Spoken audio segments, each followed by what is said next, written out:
Hi, welcome to Hillcrest Sermons, growing together. Show us your heart's delight. Good morning, everybody. Glad to see you. Grateful for another outstanding text from the good Dr. Luke, whose book we're in the middle of, or in the beginning of right now, or week 8. Week 8 normally sounds big, but it's a 21-week series. So week 8, this has us in chapter 7 in our Bible. So week 8 series in Luke. In fact, if you have a Bible with you, you might want to start making your way to Luke chapter 7 now. Luke's New Testament book to the far right. Always encourage you to use the index if it's hard to find. We're going to be in Luke chapter 7. And if you've brought your journal, I'd encourage you to have that out with a pen as well. Just part of our culture here to take notes, think about stuff, discuss it when we get home, ask hard questions. If you ever need a journal or a Bible, we have both those things for you for free, and you can just snag one of those on your way out today.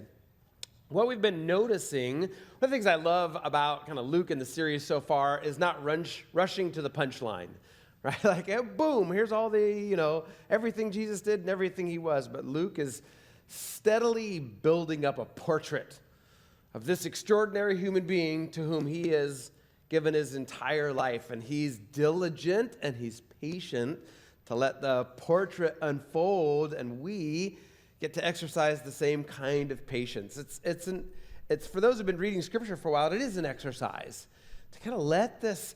We've talked about this lots of times throughout Luke. It's easy for us to be like, we know the story. But let some of the wonder of finding out who this person is, some of the discovery be part of our process as well. So he's building up, who is this Jesus person? We said a few weeks ago, and Tim and I were talking about this week, like, how far is he going to go with this whole unexpected people and grace thing?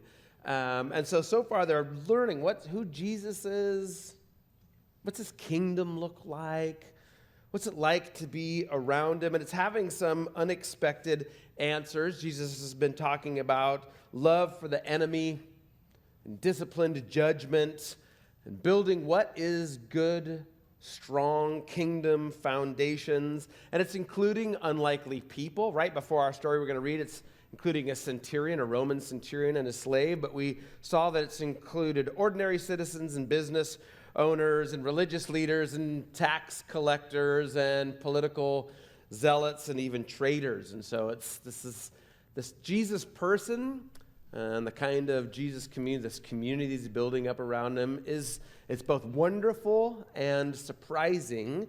And this group of people who've gathered around him are kind of discovering it, and we are invited into that journey with him. Last week, Jesus finally got into specific teaching. We had like clues, right? We get these little things that Jesus does, and we get a sign for who he is. But last week we talked about the Sermon on the Mount, and Tim introduced Jesus' specific teaching. He says, this is what my kingdom looks like. This is what people who follow me look like. Here's some of the attributes and values and concerns of my kingdom. Sermon on the Plain. You'll find it there if you want to go back in the middle of chapter 6. So now what's happening is we make a really distinctive transition. I'm not going to say that Jesus doesn't do sit-down teaching anymore, but Jesus is making a specific transition in his ministry. He begins to take them on a journey. All those who are following, not just the few, 12 that he's called out, but any who will gather around him, he begins to take them on a journey. So they've got his words are swirling in their heads and burning in their hearts. And Jesus starts meandering, and when he meanders, people follow him. So he starts walking them around. They've got all this teaching in their head and their heart, but Jesus is starting to show them, here's what it looks like. Here's what it feels like, tastes like. Here's how you can experience it happening. There's this a very clear sense in which the rabbi is saying, this rabbi means my great one, right? My teacher. The rabbi is saying, watch me. Watch me live out the kingdom values that I just talked about. Put your hand where I put my hands. Do the things that you see me doing. I'm going to make you into small representations of me, so watch me.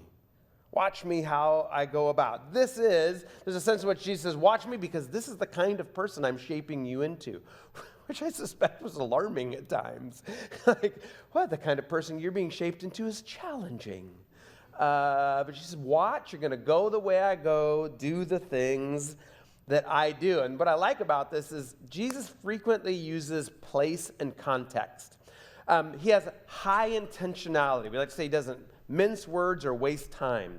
So if Jesus is in a context, he certainly uses the context and the place. But if Jesus takes his followers somewhere, like a little light bulb should go on over your head. What is he on about? Why did he take them there? Like, what is he because they are. Why? It doesn't say this, but I'll put this in like second opinions. They're like, what is he doing? Where are we going? Like, why are we doing this sort of thing? And so he often uses place as a teacher. In fact, Jerome is a very, very prolific 4th century Christian writer who's probably, if you've heard his name before, he's the most famous for translating the Old Testament anew out of the Hebrew, out of the Old Testament, into the Latin Vulgate to make it read. He did that work in Jerusalem and Bethlehem. And as he lived in the land and did this work, he came to a conclusion that the land itself is actually the 5th revelation of Jesus. I want to underscore this as Tim gets ready to do sign-ups for the Israel tour. The land itself is a revelation of this person. In fact, he said, there are really 5 gospels recorded in the life of Jesus. 4 you will find in books, and 1 you will find in the land called Holy. Read the 5th gospel, and the world of the 4 will open up to you.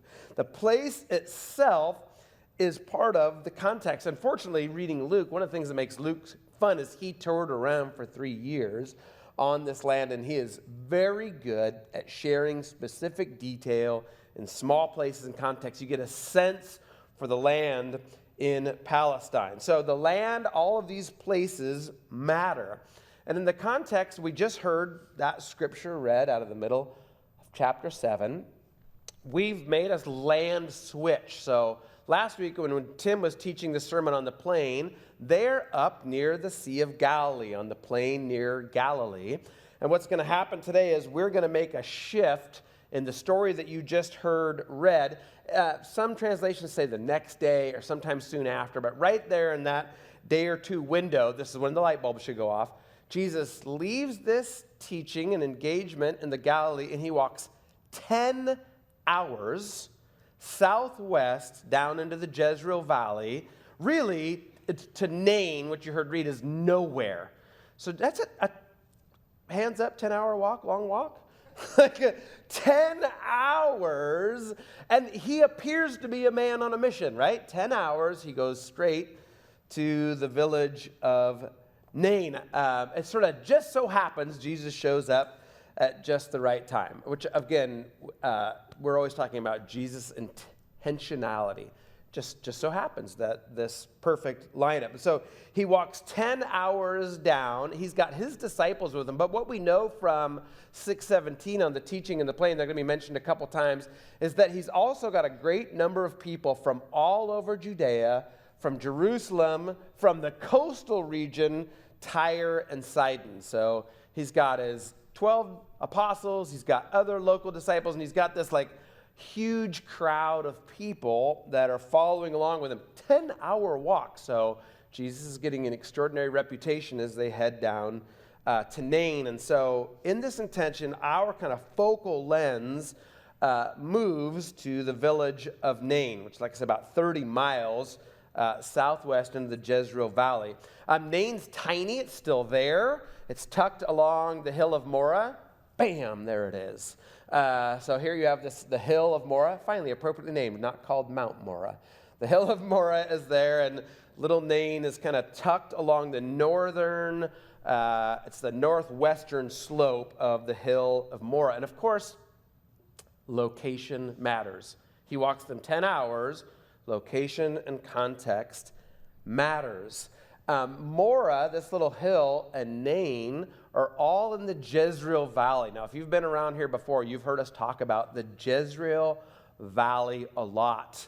The Jezreel Valley is just one of those places in northern Israel that is freighted. It is weighted down. It is like rife with the history of these people. The great feats of prophets and kings and leaders have unfolded here in the rich Jezreel Valley. And it's contentious land because it is good farming land as well. So they're in the Jezreel Valley, and Jezreel Valley is loaded up. I just want to say for us that, like, Israelites had an especially sharpened sense of place. If you've been to Israel, it is small. It's compacted. It has had then and has to this day kind of enemies on all sides. They have a real sense of place. And remember, they are a people whose central identity is they are holistically rescued from Egypt and brought into the promised land, right? They are promised land people. The land is a central figure in their stories. So the stories of the land, the places of the land, these are deeply embedded. I need you to understand this. The place really matters. Maybe you can even get it. I think we can get it. Why don't you try this out with me? Take a second now and just put on, what'd you do, your imagination hat? That's Mary Margaret. Remember the place, if you had a place like this, that you grew up, or a family vacation place, or a school that you remember, or a job. Can you do that? Just take a second. Can you imagine that spot? Just imagine it. Now imagine, what's it feel like to drive down that road, to pull back into the cul-de-sac that you grew up in, or to show up at the place that you worked? Can you get a sense of it? Are you kind of flooded? Even just sitting here, you can be, imagine you're really there, you're flooded with memories, right? Time collapses. You can be away from a place for 20 years, you show back up, and you can be, for my own context, you can be 53 and 13 again like that. Right? Boom, just all time collapses. You're back in that spot, and the stories all come together. This is a sense of place, and time collapses in a deep sense of place. If you know me, you know I grew up going to Vashon Island. That's the cabin back in the late 1800s. It's in better shape these days. I was just there a little bit ago. It's on this road that hasn't changed much over time. Long road down there, more than, 120 years now, a family. And it's more than just my stories, although my kids have grown up there. My dad grew up there. Next picture. There's Ted. Ted, Dad, that's you. He's turning 87, and there he is right there. And his mom there. When we are there, you know what happens to me? Time collapses. I don't know if you've experienced that, but they're not just my stories. It's the stories of my whole family. The place holds these stories. And I think that's really important when it comes to understanding the story. Jesus is entering a valley and a place overflowing with stories and memories. First, let me just say this about it. It's where he grew up. You can see Nain from Nazareth. If you look straight across the valley, if you're standing in Nazareth and looking over, there's Nain, tucked along the hill of Morah. So Jesus lived in a city that's up, a village that's up on a ridge, and so he often looked out. These are stories Jesus grew up on. Tim likes to say he certainly played like Midianites and Israelites, you know.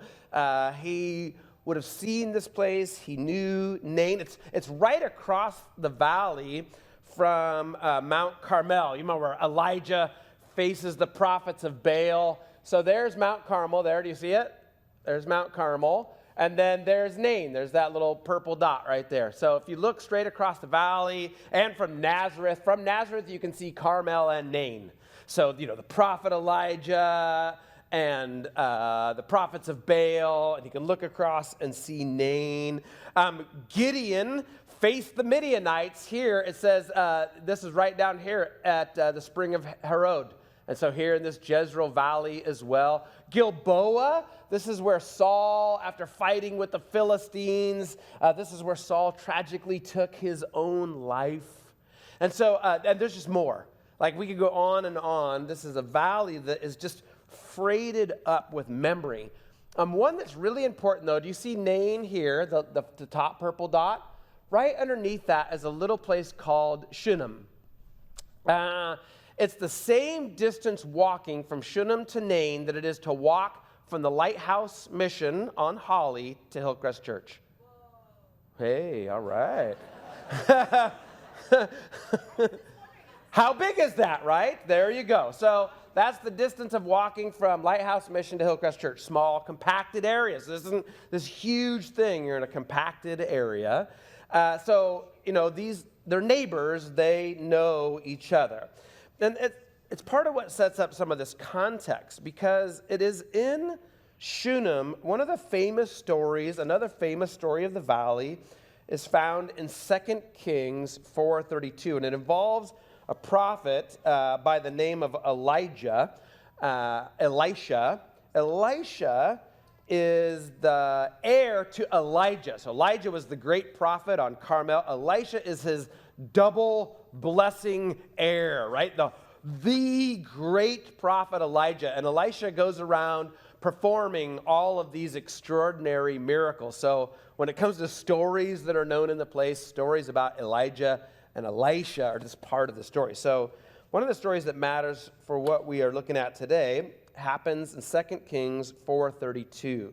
This is the prophet Elijah. And it says, when Elisha reached the house. Now, here's what happened is an only son of a widow has died.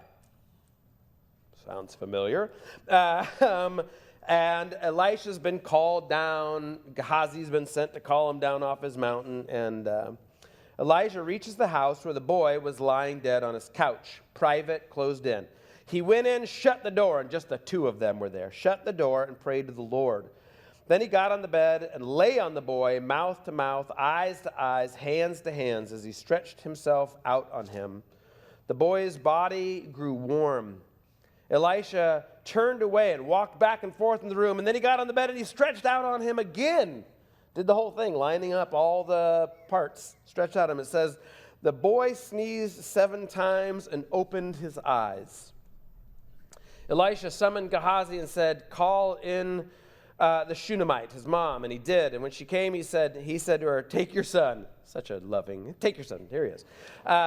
She came in, fell at his feet, bowed to the ground. She took her son and she went out. And the people of Shunem, you bet, talk about this. Welcome to Shunem. Here's the well. There's the general store. That's where Elisha raised the kid from the dead, right?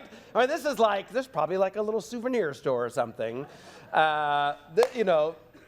This is their thing, and everybody in the region knows this extraordinary prophetic messianic thing happened with the prophet Elisha. So I just want to load all that up, because when we reread this story, I want you to think of what Jesus is walking into. That this valley loaded with memories, these people loaded up with memories, these contexts, this frequently told story of the time Elisha raises an only widow's son from the dead. So it is centuries later, Jesus arrives at just the right moment into the storied space of the village of Nain. And I suggest to you a story you may have read over quickly. The real context is the air is crackling with heavy potential. The cosmos swoons. The one who has been waited for millennia has arrived, and he has gone to signal something important in the Jezreel Valley and the village of Nain, and the people are haunted by this visit. And it is in this place Jesus intercepts the large funeral procession we just read about. Now, you know the punchline. The boy is going to get back up, right? It is said of Jesus, he ruined every funeral he ever went to. But the context matters. Now, weigh it in the context, because at the center of the story are another widow and her only son.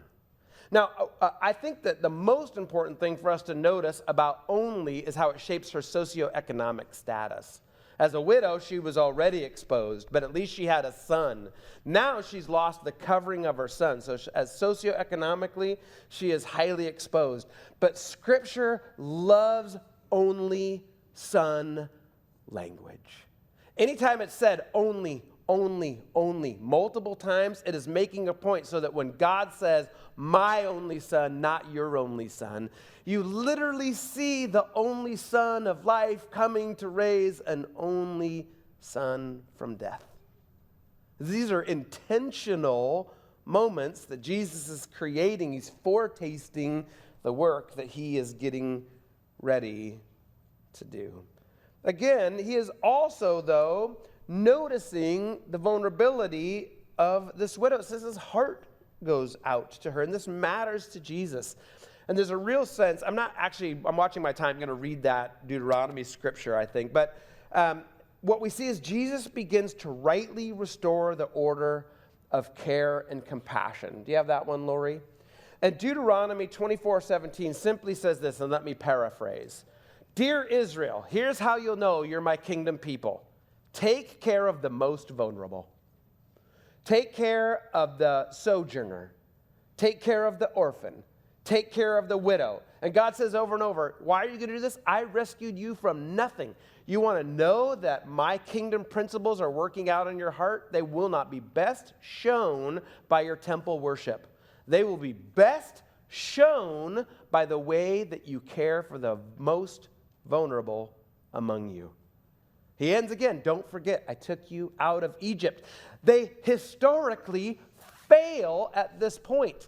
And we can even see it here. Jesus is concerned about the well-being of this widow because historically she will not be taken care of in her village. If this is a true Hebrew nation, what risks should there be for a woman becoming a widow? None. But in fact, there is risk because they are not living out this principle. This is Jesus beginning to rightly restore the order of care and compassion. You got all that? I just want you to hear the story one more time, freighted up with that information. Luke chapter 7, verses 11 through 17. Soon afterward, or the day after, Jesus went to a town called Nain, and all his people said, why in the world are we walking to Nain? And his disciples and a large crowd, the crowd we saw from 6:17, went along with him. As he approached the town gate, a dead person was being carried out, the only son of his mother, and she was a widow. And a large crowd from the town was with her. When the Lord saw her, his heart went out to her, and he said, don't cry. Then he went up and he touched the bier. They were carrying him on, and the bearers stood still. And he said, young man, I say to you, get up. The dead man sat up and began to talk, and Jesus gave him back to his mother. They were all filled with awe and praised God. A great prophet has appeared among us, they said. Now listen, God has come to help his people.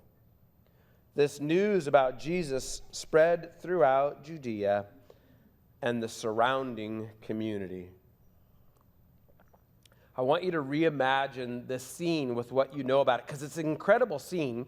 What we know is for the small village of Nain, this would have impacted everybody in the village, not just because they were sad for her and knew her, but the rabbis write of that era, if you did not follow the body of the dead to their final resting place, you were dishonoring God. So they would have had a social obligation to participate. So you've got this whole village of Nain coming out, and then you've got this whole crowd coming with Jesus. Don't you love this picture? This intentional collision of two crowds. Two crowds, one who knows what's going on and one who's about to find out. just this crash, these like waves coming together. And who's in the middle of this collision of waves? King of Kings, Lord of Lords, is about to make a point for everybody who's with him. So we've got these two great crowds that are coming together. The writing of this time says that even the poorest Jew would have been required to have one professional wailer and two flute players. So I want you to imagine the scene. What you've got is mom, a wailer, and two flute players out front. And then you have this bier of a boy. This is a modern picture of a boy being carried through a crowd of Jewish villagers. But I want you to just imagine the noise of it. That you got a crier whose job literally is to go, wah, like cry out. And flute players, and you've got the crowd, and then you've got this crowd coming into it. So you just have this like collision of noise as they come together. And in the middle of this, what I love, verse 13 says, Jesus zeroes through all of the noise and goes straight to the widow. He doesn't say a word to anybody else. In my mind's eye, it's like a black room and a spotlight just drops right down into this moment. Jesus zeroes in on this widow. His heart is touched by how death is infecting the creation. And he looks at her and he says, don't cry. I want you to understand that don't cry in this moment, if he did not have the power to follow up on this, would be tragically misguided and cruel. I mean, like, the whole universe is waiting after he says, don't cry to the widow. He, like, who are you? And he had better deliver on don't cry. This is a moment, one of the cool things it says Jesus walks up, he touches the bier, and it stops. Did you catch that? I want you to imagine two great crowds colliding together. Jesus zeroes in on the widow, speaks to her, reaches out and touches, which makes him ceremonially unclean, reaches up and touches this dead boy in the bier, and everything stops. The criers stop, the flutes dwindle out, the crowd freezes, everything is stuck on this moment. His words are witnessed. This isn't Elisha privately in a room. This is King of Kings in front of everybody. And in that moment, with the cosmos waiting, that's when Jesus says, I say to you, get up. And the boy sits up. I love that it includes, and he talked. And Jesus, do you not wish they would write some of this stuff down? What did he say? Can you imagine, please don't like Bible this up, shock, awe, terror, joy, incredulity, dead. They made very certain these people were dead, by the way. Before you end up on the bier, there's this whole process for making sure you are really dead. I want you to imagine how extraordinary this moment would have been. Jesus says to this boy, get up and walk. This is what Carlo's working on, this zeroed in moment. When Jesus is beginning to reveal who he is to them and to others, all of creation, focused, who is it that has the power to raise the dead? And the people are starting to get it. I think I want you to notice that this is not, I think in their mind's eyes, they say a great prophet and then God has come to help. This is not Elisha. This is significantly different than Elisha. Jesus is like Elisha, but he is much greater. Notice they had to go find the holy man on the hill when Elisha did this. Jesus came out of his own volition and knowledge. God orchestrated the moment of rescue. We didn't go find a holy man on a hill. The holy man didn't need to lock people out of a room and make sure he was by himself. He didn't need to lay on the body and line himself up eye to eye, nostril to nostril, hand to hand. There's no 7 sneezes to kickstart his resurrection. This is just the authority of God spoken, and the boy comes to life. This is nothing other than the authority of the Creator God on display. They're familiar with like traveling miracle workers. There's no tonic, No speech to say, just he speaks it, and it is so. It's fiat creation, and only God does that. I said it, and it is so, and the people swooned. Sadly, what it says in your NIV is, let me check it. It says something like, the people were filled with awe and praised God, right? Is that what yours says? The Greek, Tim, phobos. It is, the people were terrified and praised God. Correct translation, which you can call it reverential fear if you want. Next time you watch a dead kid sit up, I bet you terrified is the correct word.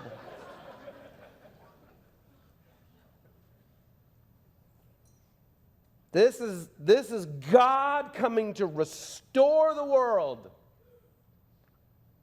And he's put it on display. And he's done it in Nain. Things that surprise Nain. And this just paints this wonderful picture of this king that we follow. His act of power and compassion knit together. In fact, I think this is what we're meant to do with this. I think you're supposed to read this story, and we always want to have like the specific outcome, something you do with it. You know what the first specific outcome of this is? Love Jesus. That's what it is. He's spectacular. He is powerful and charming and well-timed and courageous and funny. Like, read his story. Like, you're supposed to read it and go, who is this person? With all this power, all this dignity, he walks dirty-footed down to Nain. And does he walk to the leader of the city? Does he find the rabbi? He just walks up to this widow and declares it so. You're supposed to read these stories and go, I want to be like you. I want to follow you. I love and admire who you are. The fundamental goal of these biographies is to know, love, admire, appreciate God who became flesh, who looks right at us with this. I am convinced I can say to human beings, God came so that you might also know he loves you. It's an extraordinary moment in time. I do think there's a couple of questions that I'd just like to leave us with as we wrap it up, and I think worship team, you guys can start finding your way too. If you have a journal out, I think an interesting question is, Tim said, this is the announcement. He has come. Are there ways that we can live the announcement without turning them into an assignment, even though there's assignment components? And here's some questions I'd like you thinking about this week. In fact, I'm going to ask you just to pause on a couple right now as they set up. Here's a question. How might you find yourself in the right places at the right time? Think of the person who didn't follow Jesus that time. Hey, Bart, what are you up to? I'm going to follow Jesus. He's heading down to Jezreel Valley. I got stuff to do. Bart comes back. How'd it go? He raised the kid. You're like, no, I had a sense I should go, but it was my mom, whatever.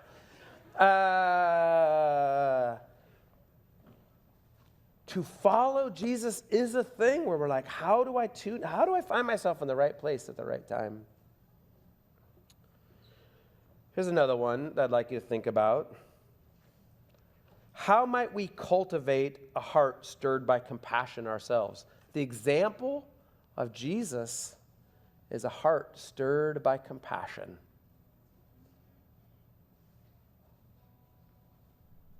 What if you combine the first two of those together? Right place, right time, heart stirred by compassion. I'd like you to wrestle this week. Where might you find yourself? Who do you admire doing this? Hey, John and Krista, I can't help but look at you. I admire your courage and your heart moved by compassion. And I think of Katie Karen, who's not sitting here, but I admire this young woman, social worker, Christian, heart moved by compassion. Who do you know like that? Could you write them a note this week? Could you send them a text today just to say, I see what you're doing as a reflection of who Jesus is. Thank you for going where he's sending you and having a heart moved by compassion. I'd ask you too, how might you quiet your fears about being physically involved? I'm not saying check writing isn't totally great. Please write checks. To me, no, I'm just kidding. I wait, Jesus walking up, he touched the beard. There's been this long call. You go touch these people. You be in these places. Like this is a heart, head, hand thing. How might we grow comfortable with that being physically involved? And the last one I just want you to be thinking about this week is, how do we as a community, how can we grow into our calling to bring compassion and justice to the world? For this is absolutely part of what we're doing here. We're little Jesus is made in his image, the hands and feet of the Master. Called to go do his work, restoring the right order of care and compassion in the world. And this could look like all kinds of extraordinary things. Jesus said himself, "You will do greater things than I did myself." Some of his followers even raised people from the dead, but it can look really simple. It can just look like showing up at your neighbor's house, picking up a food train, working alongside our refugee work here, going down to Lighthouse, showing up at RFK, doing work at Skookum. There's places where this kind of thing can happen. It's just my hope, friends, that we fall more and more admirably in love with Jesus in this series, and that we keep asking ourselves, moved by his example, how we might participate in his mission now. How might we? And that goes for anybody. People just thinking about Jesus, people exploring Jesus, or people who've known him for a long time. There is a radical beauty in a life defined by courageous compassion instead of a life defined by radical self-interest. May it be. May we be that church and be that people. Psalm 97, 1-2 says, "The Lord reigns, let the earth be glad. Let the distant shores rejoice. Clouds and thick darkness surround him. Righteousness and justice are the foundation of his throne." Amen. Thanks for listening. For more info, visit hcbellingham.com and join us any Sunday, 9 and 11 a.m.